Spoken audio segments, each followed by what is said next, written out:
How are we doing, class? 138 MMA here, and I will be your professor for this lecture on UFC Vegas 82. Now settle in, grab your notebooks, and let's take some notes. But really quick before we do that, you can follow me on the socials at 138 MMA. You can find access to all of my notes, the things you're going to see on the board, plus a little bit extra, as well as some parlays and some bets at patreon.com/138MMA. The good students go there. They subscribe to that because that's where you can get the notes in depth, in detail, as well as my picks with confidence ratings. But let's not waste any more time. Let's go ahead and break down these fights. In our next matchup here, we have a replacement fight. We're in the middleweight division. We have Dennis Tiululin stepping in on short notice to take on Christian Leroy Duncan. Now, before we get into this one, here's the deal. We have two replacement fights on this card. I'm going to break down this one because, well, it was pretty easy to do tape on Dennis Tiululin. He's been in the UFC. I've taped him before. Just had to refresh myself, right? The other matchup. Expect a write-up on that most likely tomorrow. It's going to be on the channel page or on the community page of this channel. That's where you're going to see that one. I won't be able to get this video out tomorrow if I don't just do this video now and put it out with just this fight. So bear with me on that one. I will give you a write-up. You're still going to get the information. It's going to be there. But for this one, here we go. Christian Leroy Duncan takes on Dennis Tiululin. Tiululin is 2-3 in his last 5. He's obviously taking this fight on very short notice. It was announced today. Today, when I'm recording this, is what, Tuesday? Yes, Tuesday. 4-1 in the last 5 for Duncan. Last fight did not go his way. Yeah, so here's the deal. Dennis Tiululin, he's a solid striker. He's going to come forward with power and volume, and that's it. That's what he's got. Forward pressure, power, volume. He's coming forward. He can throw combinations, don't get me wrong. He's clean on the feet. Obviously, I put this together pretty quick. But realistically, that's that, okay? He's a striker. When it comes to the grappling, weak off his back, does not do very well. For Christian Leroy Duncan, dude's got good striking. He's got power, flying knees, the elbows. I love the way he mixes those in. I hate the way he spins, does it way too often, does a lot of goofy stuff, and he's wide open for counters. However, I didn't write it up here because I'm going to go into it. The grappling. I was going to put it up here, but then it just looked too weighted. So if Duncan decides to grapple, he should win this fight. I can't see any way that Dennis Tiululin has improved his grappling enough to stop anybody from beating him if they can just get on top of him. So if Duncan is smart enough to have any sense of a game plan whatsoever, he should win this fight. And I'm going to pick him to win this fight. But if he goes out there and tries to strike with Dennis Tiululin and does all this goofy stuff and leaves himself wide open, he could get knocked out, and he will probably get knocked out if he does stupid stuff like that. I'm going to pick Christian Duncan. But understand that I'm trusting he's going to use a common sense game plan. Let me know what you think, though. I'd love to hear your opinion on this fight, especially this one, because it is such a short notice fight, and it's kind of a mess. I do believe it is still at middleweight, but who knows? It could be at a catchweight. That's where I'm at so far. Let me know. I'll see you guys in the next one. We find ourselves in the featherweight division, which is a new division for Saragih. If you remember, he was on that road to UFC tournament at lightweight. He was a big underdog in just about every matchup. Knocked everybody dead. Got to the finals. Lost to Anheliger. He was held down and controlled. Couldn't get back up. And eventually got TKO'd. So now he's down at featherweight. Well, he was on this card originally. Had a couple of opponents. And here we are. I think this is his third opponent on this card, if I am correct. Lucas Alexander steps in. Now, Lucas Alexander is a guy who was supposed to fight on UFC Sao Paulo against, I believe, David Onama. Onama pulls out, gets hurt, whatever it is. Ends up now, Lucas Alexander here for UFC Vegas 82. What in the world? How do we get here? Well, that's how we got here. It's a mess. Both guys are 4-1 in their last 5, though. In the height and reach, Lucas Alexander is going to have an advantage. He's 5'11 with a 73-inch reach as opposed to 5'8", 69-inch reach for Saragih. These guys are both primarily strikers, so I'm just going to break down the grappling really fast, and we'll go from there. Pretty good takedown defense for Alexander, so Saragih is probably not going to be shooting a takedown and taking him down. He can be controlling the mat, but Lucas Alexander probably isn't shooting a ton of takedowns. We're probably getting a striking match. That's what I see here. If somebody shoots a takedown, is that completely impossible? No, but I do think we're getting a striking match because that's where these guys want to be. So let's break this down now. Saragih, good striker, forward pressure, tons of power. He can put together combinations, but he puts every single thing he has into each of his shots, which can slow him down as the fight goes on when he starts to get a little more desperate. But he does have some serious power. When he hits guys, he knocks them dead. Even at 155 pounds, now he's down at featherweight where he probably should have been this whole time. So you imagine that power is going to translate. Now, for Lucas Alexander, he's a good striker as well. Dude's also got power. he is primarily a kicker, right? His kicks are his best weapon. He's got absolutely nasty kicks. He can put them to all levels, but his leg kick in particular is absolutely deadly. I understand that if Lucas Alexander is able to get these kicks going really early, get those leg kicks going, he's going to be able to slow down the movement of a guy like Saragih and probably get the win that way. However, for me, I'm taking Saragih to get the first round knockout. He was ready for this fight. He's been on this card. He's looking ready to go. Lucas Alexander was supposed to fight a couple of weeks ago. Things fell out. Now here he is. You know what? Give me Saragih. I think those things favor him, so that's where I'm at. But I could be wrong. The line's a bit wide too, so I mean the underdog looks nice. Let me know who you have though. I'll see you guys in the next. We find ourselves at flyweight. Charles Johnson takes on Rafael Estevam.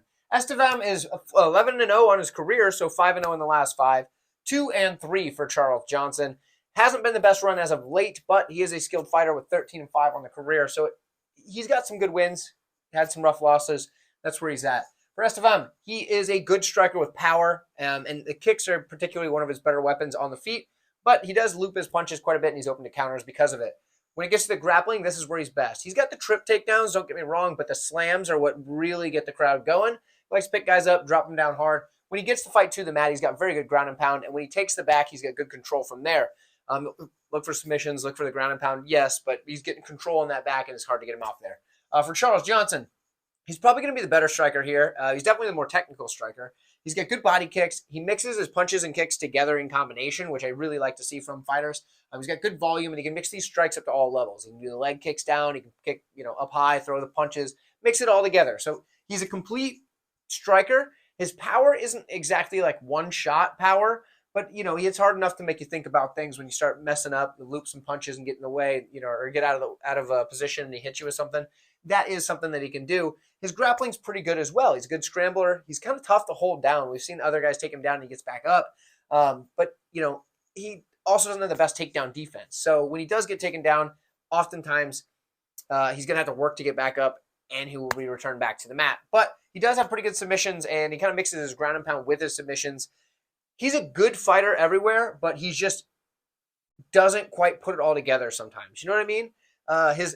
His fight, I want to say his fight IQ is a little off, but I don't know if that's correct. I don't know. Something about Charles Johnson just keeps him from winning fights when he could win a fight.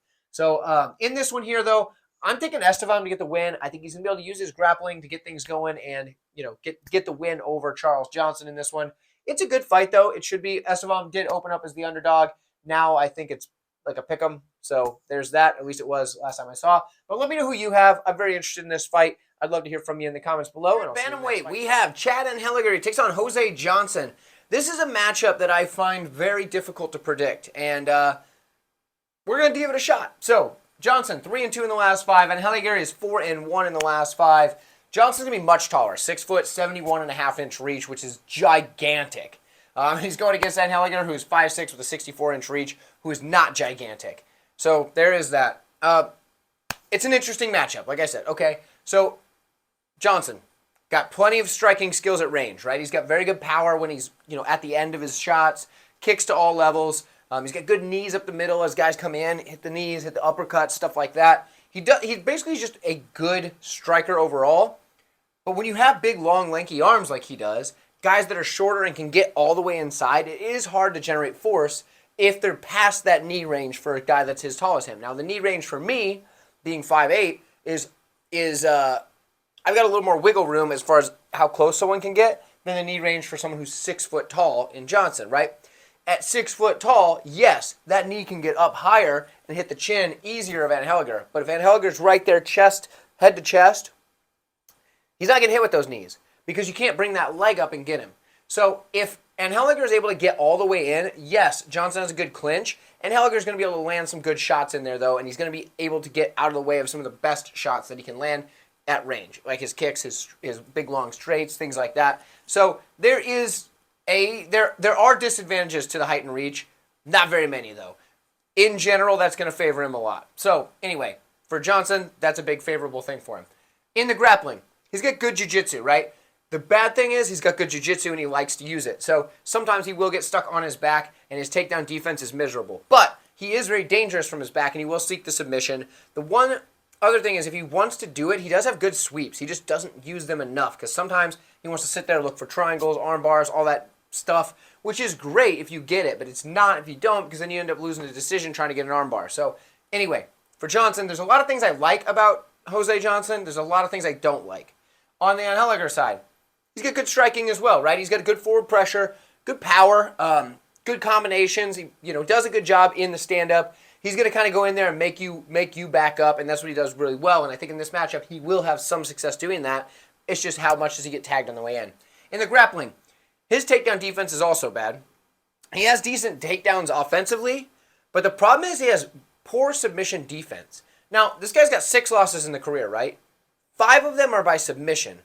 That's 83%. Yes, math, right there. I did that. 83%, I do believe, of his 6 are by submission. Well, what's the problem here? Jose Johnson's very dangerous off his back. What do I think happens? I think we get a car crash on the feet. Things are getting wild. Eventually, Anheliger's tired of getting hit at range, and he comes in to try to get him. He's going to end up taking Jose Johnson down at some point. And when he does, I think Jose gets the finish. I think he's going to get a submission off his back. That's what I think is going to happen. And I don't think this is going to be a one-sided fight. I think it's a very close fight until it's not when he catches a submission. That's where I'm at on this one. I think Johnson gets the win by submission. But let me know what you have, and I'll see you next. We have the matchup that I've struggled with the most to come up with a confident prediction in. And I still don't know that I have one, but I'm going to give you what I got. We have Jonathan Pearce taking on Joanderson Brito in the featherweight division. 4-1 in the last 5 for Brito, 5-0 for Pearce. This is a tough matchup because both guys, whoever implements their game is going to win. And now I understand that is in most fights, but it's not like one guy has a clearer path to victory than the other. This is really a tough fight to pick, for me anyway. Maybe you're just some sort of whiz kid down there in the comments. And if so, let me know and be like, hey, 138, you're dumb. This was an easy one. Let me know in the comments, whiz kid. Next one. Brito, let's get it covered here. He's a good striker, right? He's going to come forward. He's going to throw with power. And when he's throwing forward and walking guys down, he's got that volume coming out while he's moving forward. I do like that a lot. He can overcommit on his strikes at times, but it's okay. He still hits like a truck, and he's got very solid leg kicks. If he starts kicking the leg early of Jonathan Pearce, I think he's going to be able to get that, to work to his advantage later in the fight when he starts to slow down. Because Joanderson Brito, although he starts very quick, he does fade. Now, he's going to have to slow down Pearce with those leg kicks early if this fight's going to go into the later rounds, the end of round 2, round 3, something like that. If it's going to get that far, he's going to need to get that leg kick going early. Now, in the grappling, dude's a good grappler. He's got a good cage push. From there, he can work his takedowns, his trips. He doesn't do a ton of open mat takedowns, but against the cage, he's very good. If he does get the back, that's where he's going to be making his best improvements on the mat. That's where his best positions on the mat or whatever. He's got a good rear naked choke, right? When he gets on your back, you know that rear naked choke's coming because what is he going to do? He's going to start searching for it. If you don't let him have it, boom, clubbing shots. He's going to sling these clubbing shots your way, and next thing you know, you're giving up the rear naked choke because getting hit by that sucks. So, Brito, offensive machine, but he will slow down. He burns up too much gas, you know what I mean? Dude's like a Hummer, right? He's going to come forward. He's going to do what he's got to do. He's going to run out of gas quick because it burns bad gas mileage, right? Now, it's not like he just gasses really fast. I need to rephrase that. He's going to slow, but he's not just going to fall off a cliff like we've seen other guys do. Now, for Jonathan Pearce.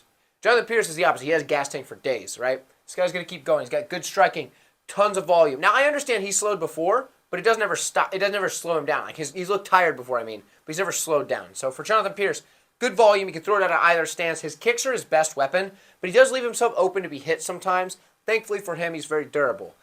In the wrestling, this is what he needs to get going to win. He's got good takedowns, and he's got a ton of takedown volume. He's going to shoot takedown after takedown after takedown. And if he can get that going, guy's going to be in trouble. He's got good ground and pound as well. He's got good volume with the ground and pound as well. He can scramble with some of the best of them. And if he gets on your back, you're going to be stuck there. So both of these guys on the ground looking to take the back. This is a tough fight for me. I've flipped my pick 4, 5, 6 times now at least. But I've decided I'm going to go with Joanderson Brito. I think he's more dangerous and can get it done inside the distance, whereas Pearce is going to need a decision. Joanderson Brito could win a decision, although I think it's going to be a lot tougher than somebody for Pearce to win a decision, where if he's winning, it's going to be a lot of takedowns, a lot of volume, a lot of control, things like that. But I'm going to take Brito right now.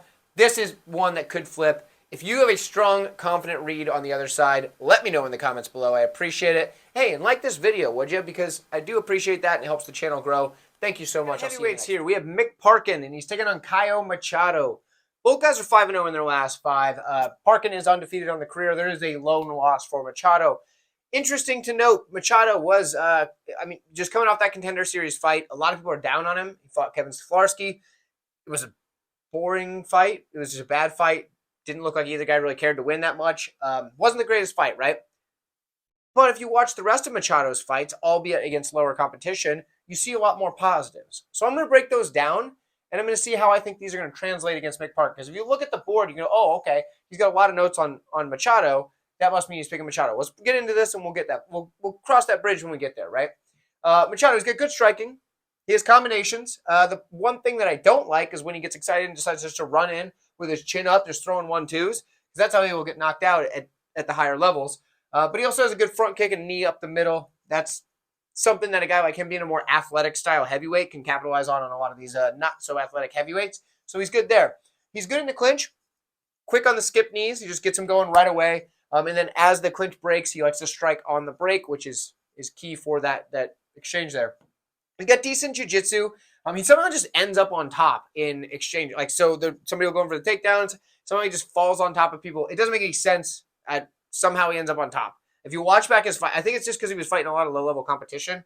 So take that with a grain of salt, but that's what I mean there. Now, he's got a quick armbar. We've seen him get it a couple of times now where it's just lightning fast, and he's got good cardio for a heavyweight, okay? Now, a lot of this, the cardio, that's going to be the same against high or low-level competition. A lot of this stuff, subjective. On the other side, Parkin, also not fought the highest level of competition, but he's a good striker with forward pressure. He's got plenty of power, and he now strikes in combinations. If you remember my breakdown of him last time, I said he threw a lot of single shots, which he did at the time. We saw some combinations coming in the Pogues fight, so I'm going to give him the combinations moniker here now. He's a combo thrower. There you go. He's a good grappler. He's got powerful takedowns, but sometimes he does start to muscle those takedowns and just kind of use that to get it to the ground rather than technique, which is fine, but it's not what you want, and it's going to fail you at some point, and when it does fail you, you've just burnt yourself out trying to muscle a takedown. So there's that. Does a good top control, and he's got very good ground and pound. Here's the problem. So this is a tough one to fight or to pick because it's at heavyweight, first off, and these guys are both going to be able to put somebody's lights out. The line is super wide, but I'm going to have to pick Parkin. I'm going to take Parkin for the sake of the pick. There's too many unknowns in this fight here for me to feel confident in either side, but I do think Parkin has the better ceiling. I do think he's coming in with a head of steam, head of momentum. Yeah, we're going Parkin. No, not as confident as the line suggests, but let me know who you have. Am I missing something on either side? I'd love to hear from you in the comments. I'll see you next time. All right, folks, bear with me on this one. Original video, this got corrupted, so here we are. We're shooting another.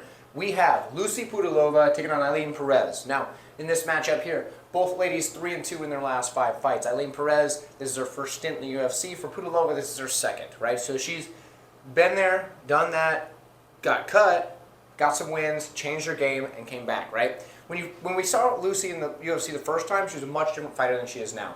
But let's start on the Perez side. She's a decent striker. She's got good, aggressive forward pressure, and I think that's probably one of the best things for her. And when she's coming forward, she can throw those knees in with the punches, and that's something that when she's walking opponents down is going to really benefit her in most matchups. Her grappling. She's got decent grappling, right? She's got a good volume of takedowns, and we saw that in her last matchup where she got 12 takedowns, I think it was, and she shot probably a few more than that. I guess I don't know. I didn't look at that. I completed takedowns was like 12. Either way, that means she lacks top control, though, so that is a problem. However, I think part of the reason she lacks top control is because she's not afraid to posture up and throw her ground and pound, which is a good attribute because it means you're looking for the finish. So I do like that about her, and she's always looking to advance position. So she's not going to sit there and guard. She's looking to get past that, move forward in the progression, and start throwing her ground and pound. So there's some things I like, and there's some things I dislike, right? Also, girl's got insane cardio, so we have to take that into account. On the Pudilova side, she's a decent striker as well, but her decent striking versus Perez's decent striking is a little bit different. Not all are created equal. For Pudilova, she's got a little bit of power, not like a ton, but enough that she'll wobble some people. She's got pretty good volume. I would say the volume edge actually might go to Perez, but Pudilova's got pretty good volume. She's got the cleaner straights on the way in at range, but So if we get the Lucy Pudilova of old, she ends up in a lot of brawls, right? Now, I don't think that's going to be the case here. I don't think it's going to be a brawl. But if it is, it might actually favor her because that's where she was, that's where she comes from, that brawling style. Lately, she's more working on her grappling, though, and she's got pretty good grappling. I would say I almost put good, and I also almost put good for striking. It depends on the night, right? For Pudilova, though, she's got decent takedowns. It's something she's really worked on. She does have better top control, but the thing I like the most about her is her ground and pound. She's got very good ground and pound when she gets going. When she starts working those elbows in, it is absolutely savage. For me, Pudilova's got the better topside game, but she's very weak off her back, so that is a problem. Not good there. On paper, one might say, oh, because of the cardio advantage, Perez is probably going to win over 3 rounds. But I don't think the advantage is that great, and I do think Pudilova is better than Perez everywhere, skill for skill. I think she's going to be able to stuff a few takedowns, because Perez's takedowns aren't amazing. She has pretty decent body lock, but it's not lights out. And I think Pudilova is going to be able to fight a few off. I think Pudilova is going to have the better striking, the cleaner striking. I think she's going to be a little more accurate with her shots. Actually, I know she's going to be more accurate with her shots. That's not crazy to say. And I do think she gets on top, she's going to have some advantages. So for me, Lucy Pudilova is definitely the pick. I think she's better everywhere aside from maybe just go pace, right?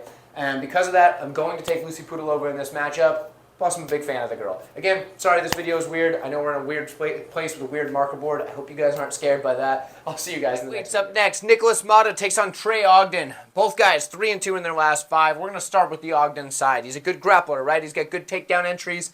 We all know that. The takedowns are picture perfect sometimes, well, when he decides to use them. Good chokes. That's what he goes for when he gets it to the mat, and he's got good control. This is going to be his best path to victory in this matchup, but if he gets stuck on the feet, he's not lost, right? He's got decent striking. He's got a nice jab. He's got a decent leg kick, and he likes to keep that guard high to protect himself. So that's good as well. Sometimes he does suffer from a lack of volume. It's not what you want, but it's what it is. For the other side, Nicholas Motta, he's a striker, right? He's a striker through and through. What he's going to do is he's going to come forward with power, and he just slings bombs, guys. He's slinging bombs. He's trying to knock your head off. He's got good counter-striking as well, an excellent head kick, but here's the problem. He's very kill or be killed, and that means sometimes his striking defense can be laxed. With that also comes a lax durability. Because of his 5 losses, 4 of which are by knockout. Now, I understand Trey Ogden isn't just a one-shot power kind of guy, but if he lands a couple of these shots, starts sticking that jab early, right, hitting Motta in the face with that jab, maybe Motta gets a little tired of getting hit with those jabs and comes in and catches a big, heavy shot from Ogden. I understand Ogden doesn't have one-shot power, but these are lightweights. You can drop guys, especially if their chins are concerns. I'm not confident in the durability here, although I think he's a better striker. I think that Ogden can win a striking matchup. I know Ogden can win the grappling matchup. I don't believe that Motta's winning the grappling matchup. So for those reasons, I have to go with Ogden. But I'm not as confident as I would want to be in this matchup. There's a lot of these really close fights on this card. Because I also understand Motta's an aggressive fighter that hits like a truck. So take that for what you will. I am thinking Ogden gets it done, though. I think he's going to be able to mix in the grappling when he needs to. I think he's going to be able to land decent shots. Maybe get Motta rattled if he hits him a few times. Maybe even get him thinking about, oh, hey, if I get hit a couple more of those, I'm going to get knocked out again. Because it's happened to me 4 times in my 5 losses. That's what I'm thinking. Let me know what you have, though. I'll see you guys in the women's strawweight division. We have Amanda Ribas taking on Luana Pinheiro. Pinheiro is 5-0 in her last 5. She's only got the lone loss in the career. 5 on in, looking much better than the other side, where Amanda Ribas is 2-3 in her last 5. However, the level of competition has been much higher on the Ribas side. Let's break these two down. So, for Pinheiro, she's a fast starter. She's got solid judo, going to a high level in the judo department. She's got very nice throws. She's got nasty submissions and violent ground and pound. This is where her bread gets buttered. This is what she's good at right here, okay? For Pinheiro, this is what she wants. All that. However, she can strike. She's got good power, all right? She's got good power. The problem is there's not a whole lot else to the striking, but it sets this up. She does a good job with that. Now, for Ribas, she doesn't have a ton of power. Let's start with her striking. She's got good volume. She does. So here's the thing. People are going to say that she's not a good striker.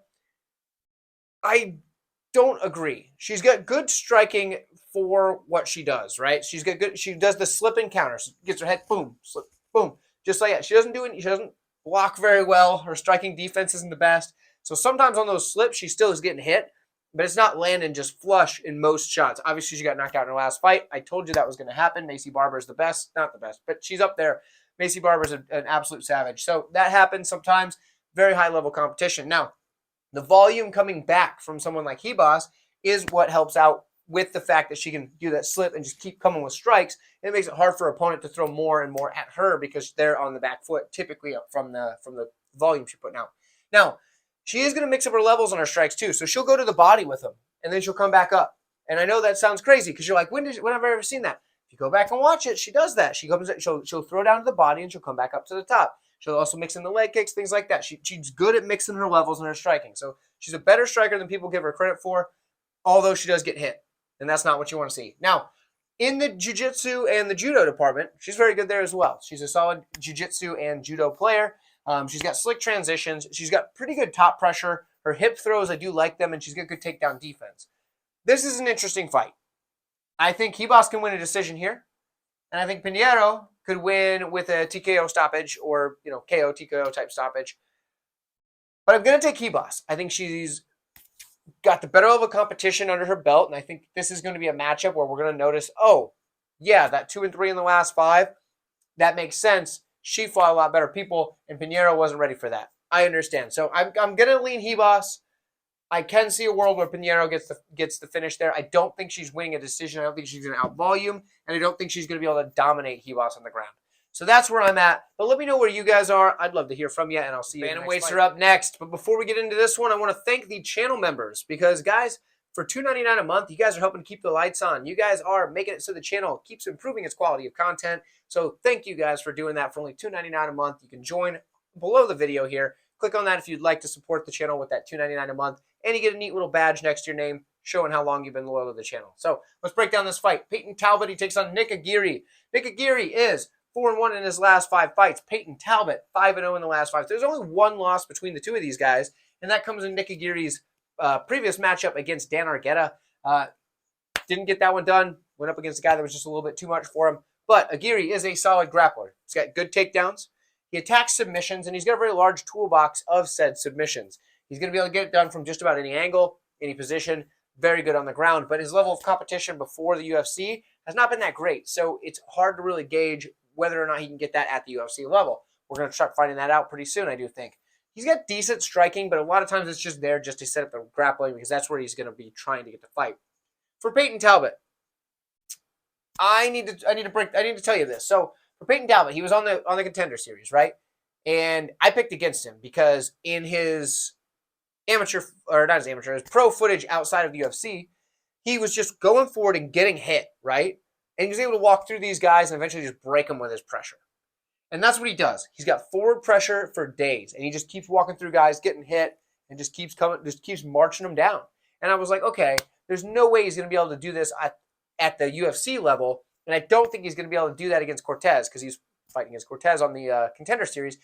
Cortez is sharp, right? He's got good striking. He was a very technical fighter, and I thought he was going to be better than Talbott in that realm of the fight. And well, I was right. He was for a bit until Peyton Talbott was able to become a Terminator and just walk him down. And that's what he does. Peyton Talbott's just got tons of power, doesn't mind getting into a brawl because he's just walking through guys with this relentless forward pressure, putting tons of volume out there, blocking shots with his face. It doesn't seem to bother him at all. He throws these knees up the middle as well while he'll be coming in and just just throwing his comment. I don't know. His style is wild to me. And at some point, it's not going to work for him. But it's going to work for him for a while because from what I saw from this dude, he just eats damage. Now, he doesn't defend any strikes. I mean, he kind of tries to block stuff here and there, but not very well. Doesn't defend any leg kicks, but he's super durable. Takedown defense, not great, but he pops right back to his feet, and he's got insane cardio. Peyton Talbott's probably going to break Aguirre here by just walking him down, getting taken down, getting right back up, getting taken down, getting right back up, walking him down, throwing punches, just volume. And that's what he's going to do, just like he did to Cortez. I think Cortez is a better fighter than Aguirre, and he broke Cortez throughout that fight. Now, Cortez, to his credit, fought hard, did his best. It was a good fight, but I don't think it's going to go that way this time. I think Peyton Talbott's going to be too much, and I think he probably gets a late finish. Not early, probably late. End of second, third round probably. That's where I'm at. Give me Peyton Talbott to get the win, but let me know who you have. I'd love to hear from you. Grapplers set to square off in the lightweight division. We have Chase Hooper taking on Jordan Leavitt. This is a very, very interesting matchup to me. Both guys are 3-2 in their last 5. Very similar records, 11-2 on the career for Leavitt, 12-3-1 for Hooper. This is a very kind of similar style of fighter. I say similar because they're both grapplers, but similar records, similar, levels of competition for, whatever. Chase Hooper now at 155 pounds. He was down in featherweight before this. This is an interesting matchup for me, okay? I know, and first thing I want to start off with is the line is very wide, and I don't quite understand that. I think this is a close fight. So do with that information what you will, but I'm going to make a pick, not based on the odds. I'm going to break these two guys down and tell you who I actually think is going to win, and then I'm going to see how that translates, right? Okay, so for in this one here, we've got Jordan Leavitt, Chase Hooper. Chase Hooper, like I said, he is 3-2 in his last 5, so is Jordan Leavitt. Hooper's going to be taller with a longer reach, 6'1" with a 74-inch reach. Now, for Leavitt, 5'9", 71-inch reach. He still has a long wingspan for a guy that is 5'9", but Hooper's going to be the bigger guy here. When it comes to Hooper's grappling, he's very active off of his back. He uses his length to kind of just like spider his way around people and crawl to their back. If he's on the bottom, he just kind of like crawls around. I don't know how to word this. I don't know how to. He somehow gets around their back by just using his length to do it. So that's impressive. He's always looking for the submission, and he does have a pretty good toolbox that he can pull from. He's recently developed better ground and pound when he gets on top. He's very hard to handle up there because he's got those long, lanky arms with those elbows. His legs can just body triangle you from mount and just hold you there. Does a good job. Takedowns, not that good. Takedown defense, not that good. Now, he doesn't usually care to defend takedowns because usually he's just trying to, use his jiu-jitsu. But his takedowns, if he had good takedowns, he could be a lot better. That is a problem. Because his striking, it's kind of under development, right? We've seen it start to improve. It's been getting better, but it's not good yet. His striking defense is very bad. We've seen him take a lot more damage than he should have in his career so far, just because the striking defense isn't there. But the striking defense isn't there because the striking offense isn't there. Because it doesn't matter how good you are at blocking punches. If you're not putting anything back that has anything that any threat level on it, I'm just going to keep teeing off, and eventually one's going to get through. That's how that works, and that's the problem for his striking defense. It's not that his striking defense is just miserable. It's just he doesn't have anything coming back on the offense, so it makes the striking defense worse, at least from what I can tell. Now, for Jordan Leavitt, he's a solid grappler as well, right? Good takedowns. His single leg is the one he goes to most, and he does a good job with it. Very good transitions. His control is very, very solid, and he's also looking for that submission. Also has a large toolbox to draw from. His striking is very unorthodox, right? It's not good either, but it seems effective for what he's done so far.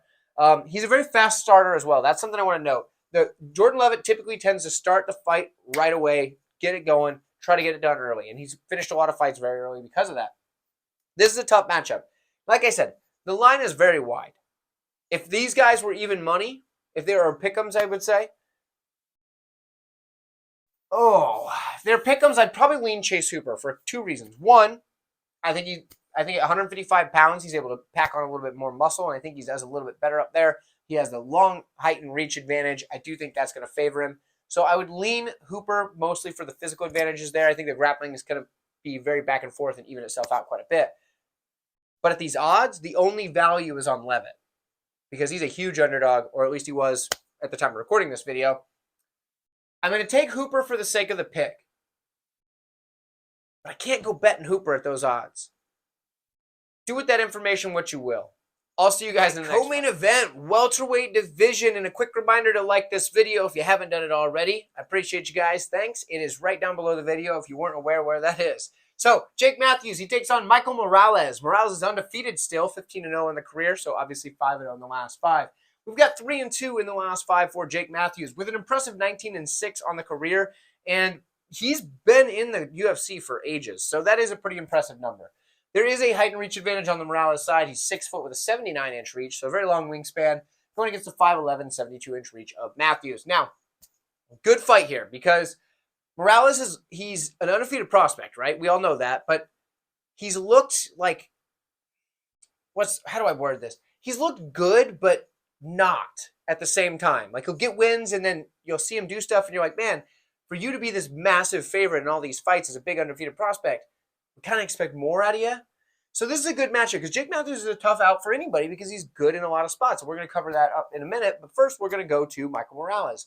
Morales, good striking, tons of power, sticks his jab out there. He's got good kicks, but his striking defense is something that we've had a lot of problems with, right? He keeps his hands low a lot of the time, gets hit. He's durable, obviously, because he hasn't been dropped or knocked out yet, but he's very hittable.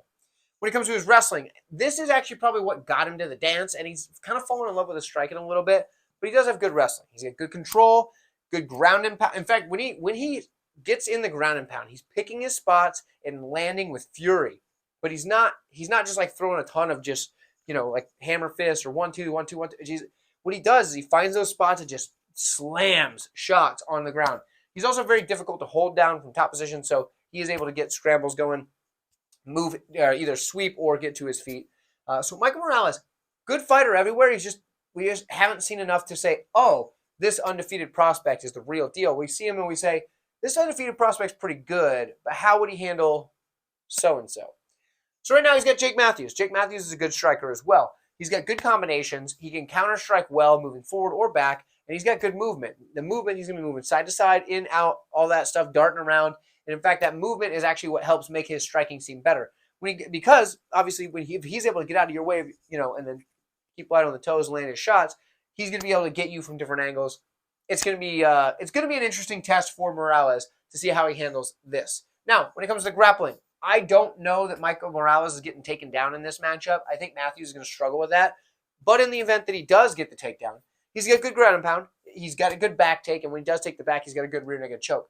The problem with Jake Matthews throughout his career is he's been kind of inconsistent at times. And I like Jake Matthews, don't get me wrong. But the inconsistency makes it hard to pick him on a consistent basis because he's inconsistent. So for me, I've got to lean the Michael Morales side as him being an improving prospect, you assume. I'm going to take Morales here. I think he should be able to get this done. I do think he has the tools to do so. I think the wrestling advantage is his, even though they're both good in the grappling department. I think getting the fight to the mat is going to be tough for Matthews to do. And I think in the striking, it's going to be close. More power on the Morales side. More probably better movement, I would say, on the Matthews side. But I'm going to lean Morales. Let me know where you're at on this one, and I will see you guys in the next video. Actually, see you guys in the next main event. Guys, it's the main event of the evening, and if you haven't done it already, what are you doing? Like the video. I appreciate it very much. Hey, if you want to go one step further, if you were one of those people that liked the video the first time I asked you to, or you did it before I even said anything, and you say, you know what, I really like this channel, 138 MMA, how can I help you, but I got to do it for free because I'm broke as a joke. Guys, I'm right there with you. I understand how that feels. So, what I want you to do, take this video, post it on one of your social media accounts, your personal social media. Tell them, hey, I really like this channel. The guy that runs it is super awesome. I appreciate it very much. Put it up on the MMA Twitter, whatever it is that you got to do. Put it up on your Instagram. Put it up on your Facebook. Maybe don't put it on MySpace. Nobody uses that anymore. But whatever it is, what else do you guys use? Snapchat? You could do that. Whatever. Share this with your friends on your personal social media. That would help me a lot. Maybe even direct message it to somebody that you really like. Let's break this fight down. Thank you guys for listening to that. Brendan Allen, he takes on Paul Craig in the 185-pound middleweight division. Let me try that again. Paul Craig. Was that better? Anyway, 3-2 in the last 5 for Paul. I can't do that 2 in a row. 5-0 in the last 5 for Allen. Now, for Paul Craig, he is now in the middleweight division. Second fight is this fight. Before that, he was at light heavyweight. Now, light heavyweight was a good division for him. He's got some seriously good wins up there. Beat Jamal Hill, Magomed Ankalaev, things like that. He's got Nikita Krylov too, I believe. The dude's got some sick wins up there, right? How does he do it? The triangle. Yes, I just put a triangle instead of writing out triangle. Whatever. The triangle, right? Okay. This is how Paul Craig wins fights. It's his triangle. He's good in other areas of jiu-jitsu, but he just tries to go for that triangle a lot. Now, I understand he's got other wins. I get it. But he'll pull guard, and he's willing to stay on his back looking for that triangle and just eat shots until he gets it. It's worked for him. I understand. But my goodness, it's crazy. Now, he does have the ability to sweep, and if he gets on top of you, he can ground and pound your face to the mat. He's got very good top control, but I haven't seen enough of that to feel like he's content, that he's willing to do that, and he's more content to stay on his back. Maybe this changes this fight. He showed some glimmers of this, of the ability to sweep, do what he needs to do, and get on top in his last fight. It made me get hopeful for that. But then again, who knows? It could be a middleweight thing. Now that he's a middleweight, he can get, top position and hold it better. Those big guys up at light heavyweight were maybe too big for him. I don't know. Anyway, his striking can surprise people when he's when he decides to throw hands, right? He's got decent pop on his shots, right? He's got his striking isn't terrible. It's not bad. It's just he doesn't use it. He's not confident in it. He doesn't feel good there. It's an uncomfortable thing for him. He's more of a grappler. But he does have all right striking if he decides to use it. Probably won't. His striking defense, however, is miserable. He shouldn't try to block any shots because he's gonna fail miserably and get cracked. So anyway, that's where we're at. He has proven to be pretty durable, though. I know people give him credit or give him crap for being not durable because he gets dropped and stuff.